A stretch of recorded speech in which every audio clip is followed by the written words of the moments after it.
പുതുയുഗ യാത്രയുടെ അവസാനം, അതായത് സമാപന സമ്മേളനത്തിൽ രാഹുൽ ഗാന്ധി 5 പ്രധാന തെരഞ്ഞെടുപ്പ് വാഗ്ദാനങ്ങൾ അല്ലെങ്കിൽ ഗ്യാരണ്ടികൾ കൊണ്ടുവന്നിട്ടുണ്ട്. അതായത് അതിന് അവർ പേരിട്ടേക്കുന്നത് തന്നെ ഇന്ദിരാ ഗ്യാരണ്ടി എന്ന പേരിലാണ് ഇത് അവതരിപ്പിച്ചേക്കുന്നത്. ഇതിനകത്ത് 5 പദ്ധതികൾ എനിക്ക് തോന്നുന്നു കുറച്ച് സ്ത്രീകളെ മുന്നിലോട്ട് നിർത്തിയിട്ടുണ്ട്. അതായത് നേരത്തെ ഈ പറഞ്ഞതുപോലെ മറ്റ് സംസ്ഥാനങ്ങളിലെ ഇലക്ഷൻ നടന്നപ്പോഴും ഈ BJP ഫോളോ ചെയ്ത ഒരു സാധനമുണ്ട്. അതായത് സ്ത്രീകൾക്ക് കൂടുതൽ പ്രാതിനിധ്യം കൊടുത്തുകൊണ്ട്, അല്ലെ സ്ത്രീകളുടെ ആവശ്യങ്ങൾ മനസ്സിലാക്കിക്കൊണ്ട് കുറെ തെരഞ്ഞെടുപ്പ് വാഗ്ദാനങ്ങൾ കൊടുത്തു. അത് വോട്ടായിട്ട് വീഴുകയും ചെയ്തിട്ടുണ്ട്. ഇത് കണ്ടിട്ടാണെന്ന് തോന്നുന്നു, അതായത് ഇപ്പൊ നമ്മുടെ നിയമസഭാ തെരഞ്ഞെടുപ്പ് അടുത്ത് വരികയാണല്ലോ, കേരളത്തിലും സ്ത്രീകൾക്കും പെൺകുട്ടികൾക്കും വേണ്ടിയിട്ടുള്ള കുറച്ച് പദ്ധതികളൊക്കെ കൊണ്ടുവന്നിട്ടുണ്ട്. അറിയാലോ, പറയണോ ഏതൊക്കെയാണെന്ന്? കുഴപ്പമില്ല, ഇടയ്ക്ക് സൂചിപ്പിച്ചാൽ മതി. അതായത് സ്ത്രീകൾക്ക് സൗജന്യ യാത്ര, അതാണ് ആദ്യത്തെ. അതായത് കേരളത്തിലെ എല്ലാ സ്ത്രീകൾക്കും അങ്ങനെ യാത്ര. പിന്നെ ഈ പറയുന്നത് പോലെ കോളേജിൽ പഠിക്കുന്ന പെൺകുട്ടികൾക്ക് പഠന സഹായമായിട്ട് പ്രതിമാസം 1000 രൂപ.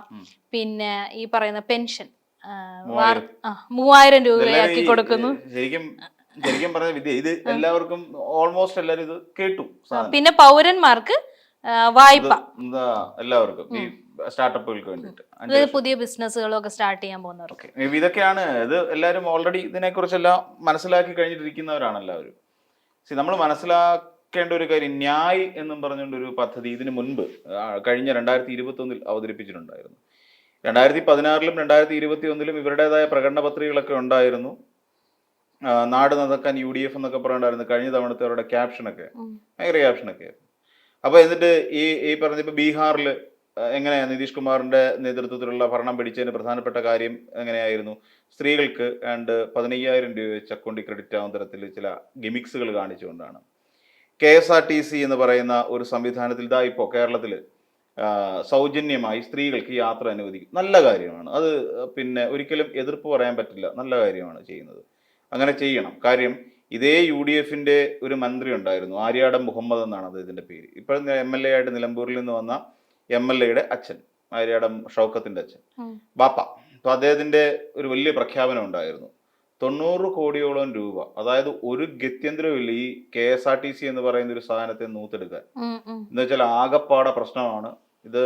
സ്വാഭാവികമായി ഇത് തകരും, അതായത് ഇല്ലാതെയാവും. അതായത് തനിയെ നിന്നു പോകുന്ന ഒരവസ്ഥയിലാണ് ഇപ്പൊ നിലവിൽ KSRTC ഉള്ളത് എന്ന് വളരെ കൃത്യമായി ആര്യാടൻ മുഹമ്മദ് പറഞ്ഞൊരു കാലം ഉണ്ടായിരുന്നു. ഞാൻ അധിക കാലമൊന്നുമില്ല, 2016, 10 വർഷമേ ആയിട്ടുള്ളൂ. ഈ 10 വർഷത്തിന് ശേഷം അത്രയും സ്വാഭാവികമായി നിന്നു പോകാൻ സാധ്യതയുണ്ടായിരുന്ന KSRTC എന്ന് പറയുന്ന ഒരു സംവിധാനത്തെ, പൊതുഗതാഗത സംവിധാനത്തെ ഇപ്പം നമ്മൾ കാണുന്ന ഈ നിലയിലേക്ക് കൊണ്ടെത്തിച്ചു. ഇന്ന് ലാഭം കിട്ടി തുടങ്ങി. ഈ ലാഭം കിട്ടിയ KSRTCയെ ഇനിയും നശിപ്പിക്കാൻ വേണ്ടിയിട്ടാണോ ഇങ്ങനെ ഒരു തീരുമാനം എന്നുള്ളതാണ്. KSRTCയുമായി ബന്ധപ്പെട്ടുകൊണ്ട് ഇപ്പോൾ നിരവധി ആളുകൾ ജീവിക്കുന്നുണ്ട്, ശമ്പളവുമായിട്ടും പെൻഷനായിട്ടും ഒക്കെ മേടിച്ചിട്ട്. അപ്പൊ നാളെ തെക്കൻ ജില്ലകളിലാണ് എനിക്ക് തോന്നുന്നു KSRTCയെ കൂടുതൽ ആശ്രയിക്കുന്നവരുള്ളത്. വടക്കോട്ട് പോയി കഴിഞ്ഞാൽ നമുക്കറിയാം, മലപ്പുറം അല്ലെങ്കിൽ പാലക്കാട് മുതൽ അങ്ങോട്ട് തൃശ്ശൂർ മുതൽ നമ്മൾ അങ്ങോട്ട് പോയി കഴിഞ്ഞാൽ KSRTC ബസ്സിന്റെ എണ്ണം ഇങ്ങനെ പതുക്കെ പതുക്കെ കുറഞ്ഞു വരുന്നത് കാണാം. KSRTCക്ക് പൊതുവെ അവിടെ ഒരു വലിയ ലാഭകരമായ മുന്നേറ്റമൊന്നും ഇല്ല.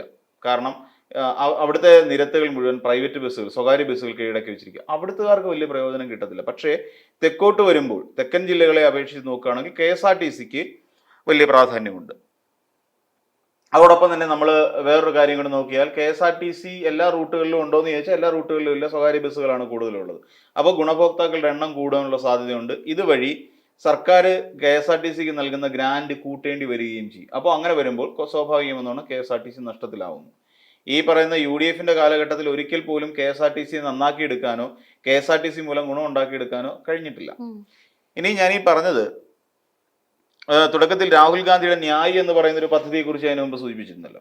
ഈ ന്യായ് പദ്ധതി എന്ന് പറഞ്ഞാൽ ഏകദേശം 6000 രൂപ വെച്ച് ഓരോ പൗരന്മാർക്കും പെൻഷൻ കൊടുക്കുന്ന ഒരു സ്കീമാണ്. ഏതാണ്ട് 72,000 രൂപ ഒരു വർഷം ഒരു കുടുംബത്തിന് ലഭിക്കുന്ന തരത്തിൽ ഡിസൈൻ ചെയ്തിരിക്കുന്ന ഒരു വലിയ പ്രോജക്റ്റ് ആയിരുന്നു. അത് നടപ്പിലാക്കിയെന്ന് ചോദിച്ചാൽ ഇല്ല. കോൺഗ്രസ്സുകാര് പിന്നെ ഒരു ഘട്ടത്തിൽ പോലും ഇത്തരത്തിൽ പറയുന്ന യാതൊരു ഇത് നടപ്പിലാക്കിയില്ല എന്നുള്ളതാണ് വാസ്തവം. പിന്നെ ഈ പറയുന്ന പോലെ ചികിത്സയ്ക്ക് വേണ്ടിയിട്ട് അവർക്ക് ആരോഗ്യ ഇൻഷുറൻസ് ഏർപ്പെടുത്തുന്ന ഒരു പരിപാടി, ഹെൽത്ത് ഇൻഷുറൻസ്. ആ ഹെൽത്ത് ഇൻഷുറൻസ് നമ്മൾ ആലോചിച്ചൊക്കെ ഏകദേശം നമ്മൾ കണക്കാക്കി പരിശോധിക്കുകയാണെങ്കിൽ അതിൽ നിന്ന് 25 ലക്ഷം രൂപ ഇത് ആർക്കാ ഗുണകരമെന്നറിയോ? അതായത് ഇപ്പം സംസ്ഥാന സർക്കാർ ഇപ്പൊ നമ്മുടെ പിന്നെ ഒരു പറയുന്ന പോലെ ആരോഗ്യ മേഖലയ്ക്ക് വേണ്ടി 10,000 ചില്ലുവാനും കോടി രൂപ മുടക്കുന്നുണ്ട്, വകയിരുത്തിയിട്ടുണ്ട്. അതായത് ആരോഗ്യ മേഖലയുടെ വികസനത്തിനും സൗജന്യ ചികിത്സകൾ ഉൾപ്പെടെ കൊടുക്കുന്നതിനും ഏകദേശം 8,000 കോടിക്ക് അധികം രൂപയുടെ സൗജന്യ ചികിത്സ നമ്മുടെ സംസ്ഥാന ആരോഗ്യ വകുപ്പിന്റെ കീഴിൽ സാധാരണക്കാർക്ക് കിട്ടിക്കഴിഞ്ഞു. 8,000 കോടി ചെറുതല്ല. പിന്നെ നമ്മൾ ഇങ്ങോട്ട് നോക്കിക്കഴിഞ്ഞാൽ കൂടുതൽ ആൾക്കാരിലേക്ക് സൗജന്യമായുള്ള ചികിത്സ ജനങ്ങളിലേക്ക് എത്തുന്നു. പല പദ്ധതികൾ സംസ്ഥാന സർക്കാർ ഓൾറെഡി തന്നെ ആവിഷ്കരിച്ചിട്ടുണ്ട്. ഇനി KSRTC ആയിട്ട് ബന്ധപ്പെട്ടാണ് ക്യാൻസർ പേഷ്യൻസ്, കിഡ്നി പേഷ്യൻസ് തുടങ്ങിയ ആൾക്കാർക്ക് സൂപ്പർ ഫാസ്റ്റ് ബസ് വരെ സൗജന്യ നിരക്കിൽ യാത്ര ചെയ്യാൻ കഴിയുന്ന രീതിയിൽ ഡിസൈൻ ചെയ്ത് വെച്ചിട്ടുണ്ട്. അല്ലാതെ അല്ല ഇപ്പോൾ ഒരു 50,000 രൂപ ഗണേഷ് കുമാർ ചോദിച്ചാൽ 50,000 രൂപ ശമ്പളം മേടിക്കുന്ന ഒരാൾ, ഒരു സ്ത്രീ, കേരള സർക്കാരിന്റെ ഏറ്റവും ഉന്നതമായ പദവിയിലിരിക്കുന്ന ഒരു സ്ത്രീ എന്ന് വിചാരിക്കുക, അവർക്ക് KSRTC ബസ്സിൽ സൗജന്യം കൊടുക്കേണ്ട ആവശ്യമുണ്ടോ? അങ്ങനെയുള്ള 50,000 രൂപ 60,000 രൂപ പ്രതിമാസം സാലറി മേടിക്കുന്ന ഒരാൾക്ക്, ഒരു വനിതയാണ്, KSRTC സൗജന്യം കൊടുക്കേണ്ട ആവശ്യമുണ്ടോ? ഇല്ല. അതേസമയം ഇപ്പൊ RCC പോലെയുള്ള അല്ലെങ്കിൽ മെഡിക്കൽ കോളേജ് പോലെയുള്ള ശ്രീചിത്ര ഹോസ്പിറ്റൽ പോലെയുള്ള അമൃത ഹോസ്പിറ്റൽ പോലെയുള്ള അങ്ങനെ വലിയ വലിയ ആശുപത്രികളിലേക്ക് ചികിത്സയ്ക്കായി പോകുന്ന ഡയാലിസിസ് രോഗികൾ സാധാരണക്കാരാണ്. അല്ലാന്നുണ്ടെങ്കിൽ പിന്നെ ക്യാൻസർ രോഗികൾ, ഇവർക്കല്ലേ ശരിക്കും സൗജന്യം വേണ്ടത്? നമ്മൾ ആലോചിക്കേണ്ടതാണ്. കാര്യം ബസ്സിൽ കയറി ക്യാൻസർ ട്രീറ്റ്മെന്റിനും ബസ്സിൽ കയറി ഡയാലിസിസിനും പോകുന്ന ഒരാളാണെങ്കിൽ എന്തുകൊണ്ട് അവർ അങ്ങനെ പോകുന്നു? അവർക്കൊരു കാർ വിളിച്ചു പോകാനോ സ്വന്തമായി വീട്ടിൽ കാറോ ഇല്ല, അല്ലെങ്കിൽ ഓട്ടോറിക്ഷ വിളിച്ചു പോലും അവർക്ക് പോകാൻ പറ്റാത്ത ഒരു അവസ്ഥയുള്ള സാമ്പത്തിക ഘടനയുള്ള ഒരു വീട്ടുകാരായിരിക്കും അങ്ങനെ പോകുന്നത്. അവരെയല്ലേ കൂടുതൽ പരിഗണിക്കേണ്ടത്? അവരെയാണ് പരിഗണിക്കേണ്ടത്. അല്ലാതെ സ്ത്രീകൾക്ക് എല്ലാവർക്കും കൊടുത്താൽ ഈ കൂട്ടത്തിൽ 50,000 60,000 രൂപ മേടിക്കുന്ന സ്ത്രീകളുണ്ട്. സ്വകാര്യ മേഖലയിൽ 1 ലക്ഷം 1.5 ലക്ഷം രൂപ ശമ്പളം മേടിക്കുന്ന സ്ത്രീകളും നമ്മുടെ നാട്ടിലുണ്ട്. അവർക്കൊക്കെ എങ്ങനെയാണ് പിന്നെ സൗജന്യം കൊടുത്തിട്ട് സംസ്ഥാനത്തിലെ ഈ പറയുന്ന ഒരു ഗതാഗത അല്ലെങ്കിൽ നമ്മുടെ ഒരു പൊതുഗതാഗതം ഇല്ലാതാക്കേണ്ട ആവശ്യമുണ്ടോ? ഇല്ലെന്നാണ് എൻ്റെ അഭിപ്രായം.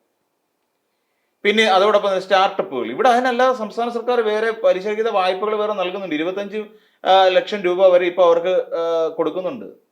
അപ്പൊ ഇതൊക്കെ ഓൾറെഡി നിലവിലുള്ള സംഭവങ്ങളാണ്, നിലവിലുള്ള കാര്യങ്ങളാണ്. ഈ നിലവിലിരിക്കുന്ന കാര്യങ്ങൾ പിന്നെ അത് കുറച്ചുകൂടെ വക്രീകരിച്ച് അല്ലെങ്കിൽ കുറച്ചുകൂടെ ഞങ്ങൾ ഇങ്ങനെ ചെയ്യാൻ പോകണമെന്ന് പറയുകയാണ്.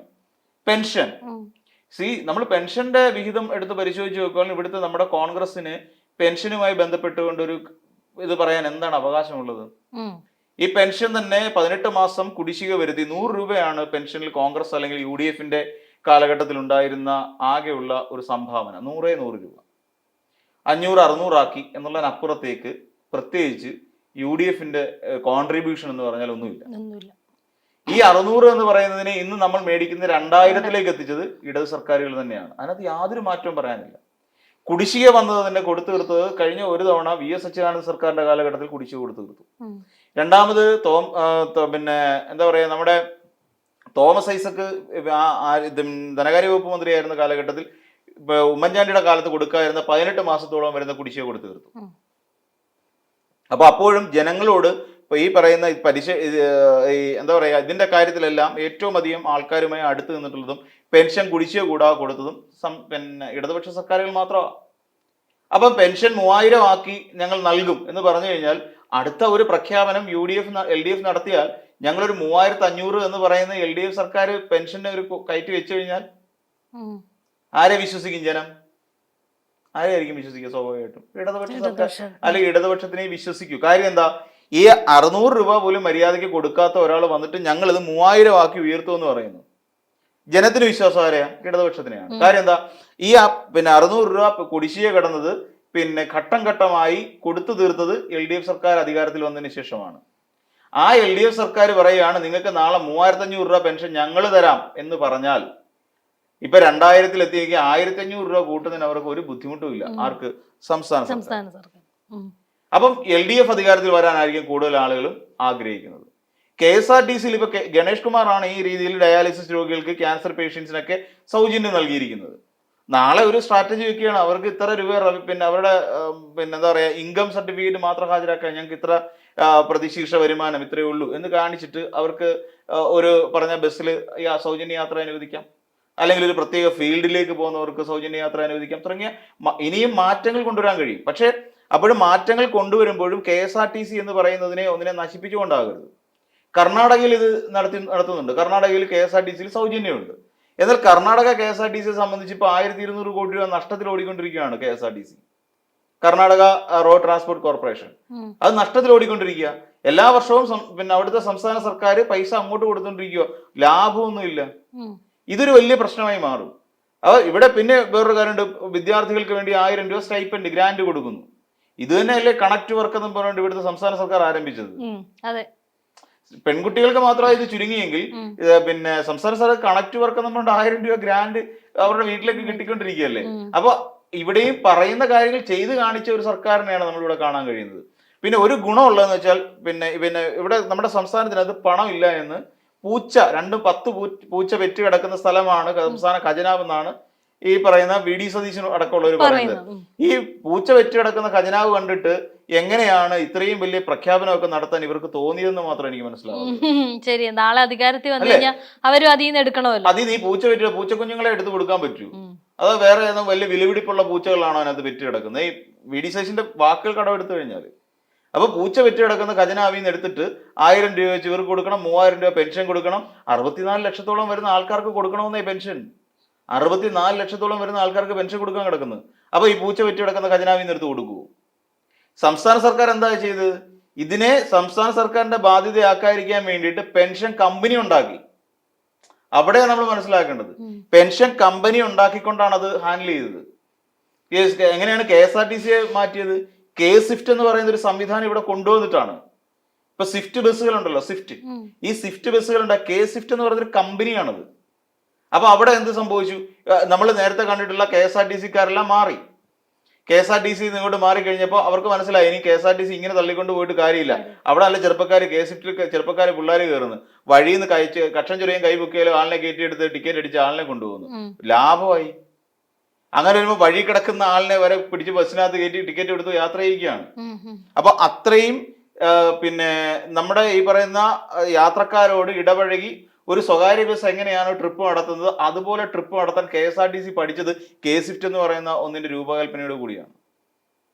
എനിക്ക് ബിജു പ്രഭാകർ CMD ആയിട്ടിരിക്കുന്ന സമയത്താണ് അത് തുടങ്ങുന്നത്, K-Swift കൊണ്ടുവരുന്നത്. അതിന് എന്തല്ല ഇവിടുത്തെ ട്രേഡ് യൂണിയൻസ് എല്ലാം അതിനെ ഭയങ്കരമായിട്ട് എതിർത്തതാണ്. CITU-യും അതെ AITUC-യും പിന്നെ INTUC-യും എല്ലാം കട്ടക്ക് എതിർത്തതാണ്. ഇങ്ങനെയൊന്നും വേണ്ട എന്ന് BMS സഹിതം ഇതൊന്നും ആവശ്യമില്ല, K-Swift വേണ്ട എന്ന് തറപ്പിച്ചു പറഞ്ഞത്. പക്ഷെ അത് വന്നപ്പോൾ ഉള്ള മാറ്റം എന്താ? നല്ല ബസ്സുകൾ നിരത്തിലിറങ്ങി, നല്ല ബസ്സുകളോടൊപ്പം തന്നെ നല്ല പിന്നെ ആൾക്കാരുമായി നന്നായിട്ട് ഇടപഴകുന്ന ആൾക്കാർ പിന്നെ ഡ്രൈവർമാരെയും തൊഴിലാളികളെയും ഒക്കെ കിട്ടി. അങ്ങനെ വന്നപ്പോൾ ബസ് കൂടുതൽ ലാഭകരത്തിൽ ഓടിക്കാൻ സാധിച്ചു. പിന്നെ അതോടൊപ്പം തന്നെ കൃത്യമായി ഇത് എങ്ങനെ കൊണ്ടുപോകണമെന്ന് അറിയാൻ കഴിയുന്ന ഒരാൾ, എങ്ങനെ ഒരു സർവീസ് ലാഭകരമാക്കാൻ കഴിയും എന്ന് പറയുന്ന ഒരു മന്ത്രിയെയും കിട്ടിക്കഴിഞ്ഞപ്പോൾ സംഭവം ഗമമായി. 10-12 കോടി രൂപ ഡെയിലി വരുമാനം ഉണ്ടായിക്കൊണ്ടിരിക്കുകയാണ് KSRTC. അതെ, ടിക്കറ്റ് ഇതര വരുമാനം ഉണ്ടാക്കിക്കൊണ്ടിരിക്കുന്ന ഒന്നായി KSRTC മാറി. അപ്പൊ ഇങ്ങനെ 10 വർഷം കൊണ്ട് ഇതിനെല്ലാം മാറ്റിക്കഴിഞ്ഞപ്പോൾ UDF-കാർ വന്നിട്ട് അതിനെ ഈ കറക്കാൻ വരികയാണ്. പശുവിനെ വളർത്തിയത് വേറെ ആളാണ്, അവിടെ കൊണ്ടുവന്ന് കൊല്ലാനിട്ടിരുന്ന പശുവാണ്. അതായത് പിന്നെ അറക്കാൻ നിർത്തിയിരുന്ന പശുവിനെ വളർത്തി അതിന് പുല്ലും വെള്ളമൊക്കെ വേണ്ട രീതിയിൽ പുല്ലും വെള്ളമൊക്കെ കൊടുത്ത് വളർത്തി കൊണ്ടുവന്ന് കറക്കാൻ പാകത്തിനാകി കഴിഞ്ഞപ്പോൾ പറയുന്നത് ഞങ്ങൾ ഇനി സൗജന്യമായിട്ട് കറന്ന് വിൽക്കാൻ പോവുകയാണ്. ഇതാണ് ഇവരുടെ ഒരു നയം. പിന്നെ ജനങ്ങൾക്കറിയാം ഇത് നടപ്പാക്കാനുള്ള പദ്ധതികളൊന്നുമല്ല. കാര്യം കോൺഗ്രസ് വാഗ്ദാനങ്ങളാണ്. കോൺഗ്രസ് കാലാകാലങ്ങളായി ഇവർ ഉയർത്തിക്കൊണ്ടിരിക്കുന്ന വെറും വാഗ്ദാനങ്ങളാണെന്ന്, പൊള്ളയായ വാഗ്ദാനങ്ങളാണെന്ന് ഇവിടുത്തെ ജനങ്ങൾക്ക് ഏറെക്കുറെ ബോധ്യപ്പെട്ട കാര്യമാണ്.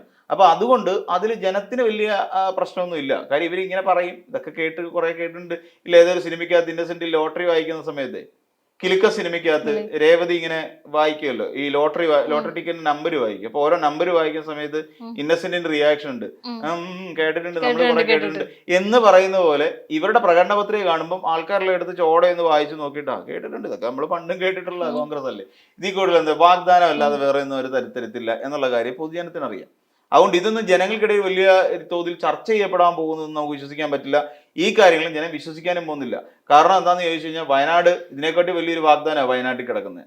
വയനാട്ടിലുള്ളവർക്ക് കുറച്ച് വീട് വെച്ച് കൊടുക്കുക എന്ന് പറഞ്ഞിട്ട് വാഗ്ദാനം ഒന്നവിടെ കിടക്കുക. ഇതുവരെ അവിടുത്തെ കുപ്പി വിറക്കി മാറ്റാൻ പോലും അവിടെ നിന്ന് ആളിനെ കിട്ടിയിട്ടില്ല കോൺഗ്രസ്സുകാർക്ക്. എന്നിട്ടാണ് പുതിയ നമ്പരുമായിട്ട് ഇറങ്ങിയിരിക്കുന്നത്. ഇവിടെ തന്നെയാണ് ഈ പറഞ്ഞ രാഹുൽ ഗാന്ധി തന്നെയാണ് അവിടെ വന്ന് എൻ്റെ സഹോദരിമാര്, ചേട്ടന്മാര്, അനിയന്മാര്, മുത്തശ്ശന്മാര് എന്നൊക്കെ വിളിച്ചിട്ട് പോയത്. ഈ രാഹുൽ ഗാന്ധിക്ക് വല്ല ഉളുപ്പം ഉണ്ടായിരുന്നെങ്കിൽ പിറ്റേ ദിവസം സ്വന്തം മണ്ഡലമാ ആ വയനാട്ടിൽ കുപ്പി വെറുക്കാനെങ്കിലും ആൾക്കാരെ എവിടെന്നെങ്കിലും പിന്നെ പുറത്തുനിന്നെങ്കിലും കൊണ്ടുവന്നു AICC നിന്നെങ്കിലും കുറച്ച് 10 ആൾക്കാരെ അവിടെ കൊണ്ടുവന്ന പെറുക്കി മാറ്റുമെങ്കിലും ജയിച്ചു. അതുപോലും ചെയ്യാത്ത ഈ രാഹുൽ ഗാന്ധി ഇനിയിപ്പോ ഇവിടെ വന്ന് കേരളത്തിൽ വന്നിട്ട് KSRTC അങ്ങ് ഉദ്ധരിക്കാൻ നടക്കുക, ഇവിടുത്തെ വനിതകളെ ഉദ്ധരിക്കാൻ നടക്കുക, ഇവിടെ പെൻഷൻ കൂടുതൽ കൊടുക്കാൻ നിൽക്കുകയാണ്, വയോജന വകുപ്പ് ഉണ്ടാക്കാനിരിക്കുകയാണ്. ഇതിന് എന്ത് കാര്യം? ഇത് നടപ്പിലാക്കാൻ പോകുന്ന പദ്ധതികളല്ല, ഇത് നടപ്പിലാക്കാൻ പോകുന്നില്ല എന്നുള്ള കാര്യം ജനത്തിനറിയാം. അതുകൊണ്ട് ജനത്തിനെ കൊണ്ട് ഇതൊന്നും അത്രയ്ക്ക് അങ്ങോട്ട് മുന്നോട്ട് കൊണ്ടുപോകാൻ കഴിയില്ലെന്നാണ് എൻ്റെ വിശ്വാസം.